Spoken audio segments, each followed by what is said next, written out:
Hello everybody, welcome back to HardReset.Info channel. In today's video, I'll show you how to fix screen flickering on your REALME GT8 Pro Dream Edition.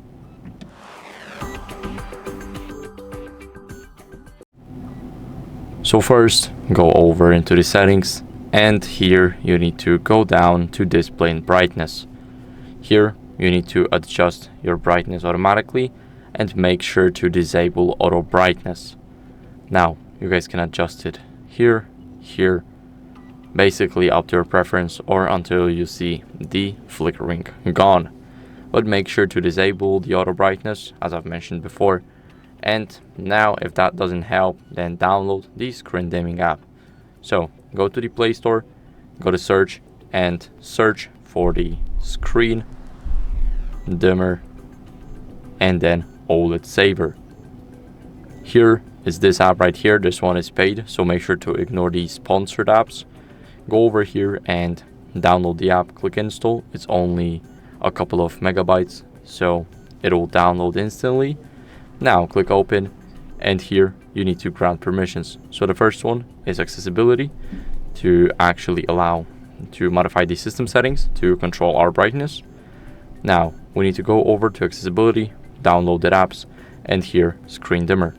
Now make sure to enable it, and you will see that it needs to view and control the screen and view and perform actions. Basically, it's whenever you change the overlay, like enable your keyboard or just even put your phone in the horizontal or vertical view. So that's why we need to enable it. Now let's go back here and allow the notifications. After we enable the service, as you guys can see, we will be able to change the brightness right here. We can also go over to the notifications, and here we can change it by clicking on the notification like that.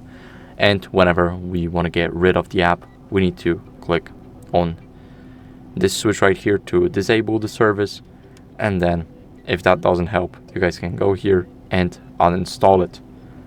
So what you guys can do as a last resort here is check for software updates to fix the screen flickering if the app did not help or the brightness change. So swipe down, go to system and update, and here go over to software update. Now it will check for updates automatically, and my version is up to date, but if yours isn't, then I recommend you guys updating it to keep up with the latest changes to your device. So that's it for the video. I hope it was helpful. If it was, then leave a like, subscription and a comment, and I'll see you in the next one. Bye.